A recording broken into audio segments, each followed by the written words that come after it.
حكم الله. اطیعوا اللہ و اطیعوا الرسول.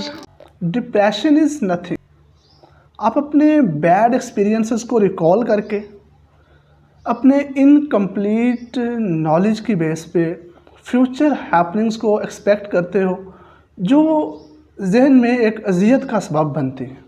کسی بھی بیماری کو ختم کرنے سے پہلے، اس سے ریکوری سے پہلے اس کو سمجھنا بڑا ضروری ہوتا ہے. ابھی ہم سمجھتے ہیں کہ ڈپریشن ہوتا کیسے، پھر سٹیپ بائی سٹیپ ڈسکس کریں گے کہ دین ہمیں اس کا کیا سلوشن دیتا ہے اور کیوں ایک مسلمان کو ڈپریس نہیں ہونا چاہیے، یا جو مایوسی کا ایک عنصر ہے وہ ایک مسلمان مومن کے اندر نہیں پایا جانا چاہیے. Depression comes from stress. جو سٹریس لیول ہے وہ بیسیکلی ڈپریشن تب کہلاتا ہے جب مسلسل اور ایک حد سے زیادہ رہنے لگ جائے. اب سمجھتے ہیں کہ 3 سٹیجز ہیں انسانی مائنڈ کی. ایک کو ہم کہیں گے آئیڈیل سچویشن، جس میں ہم پوری طرح سے ریلیکس ہوتے ہیں اور پورے فوکس کے ساتھ اپنے کام کو سر انجام دیتے ہیں جو بھی ہماری لائف کے ہسلز ہوتے ہیں. یہ ہے آئیڈیل سچویشن. اور یہ ہے ڈیپ، یعنی بلو دی آئیڈیل، وہ گڑھا جس میں ہم ڈپریشن میں چلے جاتے ہیں.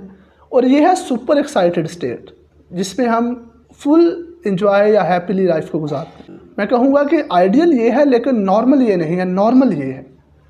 کیوں؟ آئیڈیل سچویشن سے تھوڑا نیچے رہنا، جس کو میں کہوں گا سنجیدہ، اپنے کام سے متعلق تھوڑا سوچ بچار کرنا، یہ ایک نارمل پروسیجر ہے. انسان کا اپنی زندگی میں تھوڑا غمگین رہنا یہ ایک نیچرل ہے. کیوں؟ کیونکہ انسان اپنی اصل سے جدا ہو کے آیا ہے. یہ دنیا انسان کا گھر نہیں ہے، اس کی روح کا گھر جو ہے یہ دنیا نہیں ہے. انسان اپنی اصل سے جدا ہو کے آیا ہے، اور جو چیز اپنی اصل سے جدا ہوتی ہے کبھی سکون میں نہیں رہ سکتی. تو تھوڑا سا اس آئیڈیل سٹیٹ سے بلو دی آئیڈیل رہنا یہ نارمل ہے. لیکن یہاں پہ رہنا، اتنا بلو رہنا کہ ڈپریشن میں چلے جانا، دس از ناٹ گڈ، آپ کی آخرت کے لیے بھی اور آپ کی دنیا کے لیے. تو اب ہم بات کرتے ہیں کہ یہ ڈپریشن کی اسٹیٹ کریٹ کیسے ہوتی ہے. اپنے ماضی کے واقعات کو لے کے، جو ماضی میں مس ہیپننگز ہوئی ہوتی ہیں، جو ماضی کے اندر انسان نے غم دیکھے ہوتے ہیں، اس کو لے کے. اور دوسرا انسان کو ہوتا ہے فیوچر کا خوف، مستقبل کا خوف، جو انسان کے اندر سٹریس کریٹ کرتا ہے. جب یہ دونوں سٹریس کریٹ کرتے ہیں تو وہ جو سٹریس کا لیول ایک نارمل حد سے بلو جاتا ہے تو وہ ڈپریشن کہلاتا ہے.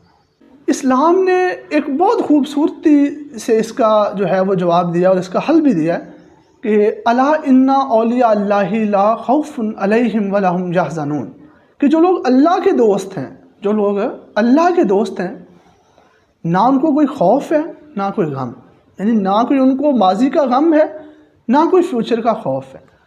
جب یہ دونوں خوف ختم ہوں گے، ماضی کا خوف اور مستقبل کا ڈر، تو تبھی آپ اپنے پریزنٹ پہ فوکس کر پائیں گے.